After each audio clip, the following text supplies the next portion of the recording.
Pakistan air force का एक और फाइटर जेट हो गया है क्रैश और इस बार सवाल सिर्फ क्रैश का ही नहीं है। सवाल है कि पाकिस्तान की चाइना डिपेंडेंट एयर फ्लीट की रिलायबिलिटी कितनी है।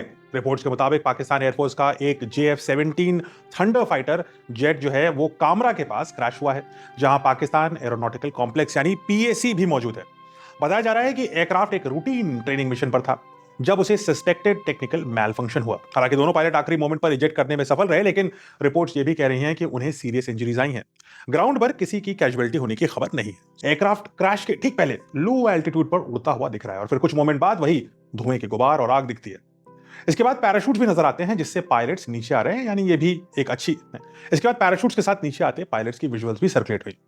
अब यहाँ सबसे इंपॉर्टेंट सवाल यह है कि JF-17 आखिर कितना इंपॉर्टेंट एयरक्राफ्ट है पाकिस्तान के लिए, क्योंकि ये कोई माइनर प्लेटफॉर्म नहीं है। JF-17 थंडर पाकिस्तान एयरफोर्स की बैकबोन कहा जा सकता है।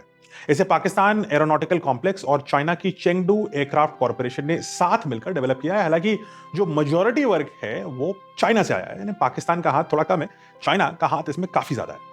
ये एक लाइट वेट हल्का मल्टी रोल फाइटर जेट है जिसे interception, ground attack, anti ship mission और जासूसी मिशन के लिए यानी रिकॉन रोल्स के लिए डिजाइन किया गया है। यानी पाकिस्तान की कॉम्बैट केबिलिटी का एक बड़ा हिस्सा अब इसी चाइना में बने हुए इकोसिस्टम पर डिपेंड करता है। लेकिन लेटेस्ट क्रैश फिर वही पुरानी डिबेट शुरू करती है कि भाई रिलायबिलिटी क्या है, मेंटेनेंस स्टैंडर्ड्स क्या है और ऑपरेशनल सेफ्टी क्या है, क्यों ऐसा क्रैश हो रहा है। क्योंकि रिपोर्ट्स के मुताबिक रीसेंट ईयर्स में पाकिस्तान ने कम से कम 8 JF-17 एयरक्राफ्ट को क्रैश होते हुए देखा है, यानी बहुत बड़ी संख्या है। हालांकि मिलिट्री एविएशन में ऐसा नहीं है कि क्रैश नहीं होते, कोई अनयूजुअल बात नहीं होती है, क्योंकि फाइटर पायलट्स ऐसे मैन्यूवर्स करते हैं, डेंजरस मैन्यूवर्स करते हैं, जिसकी वजह से उनके ऊपर जो रिस्क होता है वो कहीं ज्यादा होता है। इवन एडवांस वेस्टर्न फाइटर्स भी क्रैश होते हैं। लेकिन जब रिपीटेड इंसिडेंट्स एक स्पेसिफिक प्लेटफॉर्म यानी JF-17 के साथ जुड़ने यहां शुरू हो जाएं, तो नेचुरल स्क्रूटनी बढ़ती है और खतरा तब ज्यादा दिखता है जब वही एयरक्राफ्ट आपके एयरफोर्स की बैकबोन हो, जो बार बार ट्रेनिंग में गिर रहा है।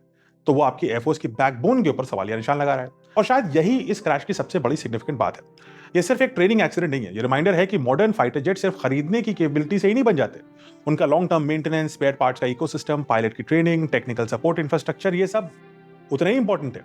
क्योंकि बैटलफील्ड में सबसे डेंजरस मोमेंट कई बार कॉम्बैट यानी युद्ध में नहीं होता, बल्कि तब होता है जब एयरक्राफ्ट किसी रूटीन सॉर्टी, नॉर्मल ट्रेनिंग मिशन पर जाए और फिर वापस सेफली ना लौट पाए। तो एक सवालिया निशान लग जाता है उस एयरफोर्स और उस एयरक्राफ्ट पर।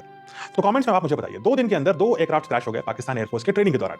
अब यहाँ पे 2 चीजें हो सकती हैं, या तो ये चाइना का सस्ता माल है जो सस्ते के चक्कर में थोड़ा खोटा रह गया, या फिर ये ट्रेनिंग के सिलेबस, ट्रेनिंग की टेक्निक और पायलट की कैपेबिलिटी पर सवाल है। तो आपको क्या लगता है, क्या प्रॉब्लम मैन्युफैक्चरिंग डिफेक्ट है, प्रॉब्लम पर्सन में है या ट्रेनिंग में है? क्या लगता है आपको? या फिर तीसरी एक सीक्रेट प्रॉब्लम है, पाकिस्तान के पायलट पाकिस्तान की फेवरेट क्रॉप यानी अफीम का सेवन करके चला रहे हैं अपने प्लेन, इस चक्कर में गिर रहे हैं ये चाइना मेड प्लेन। क्या लगता है आपको?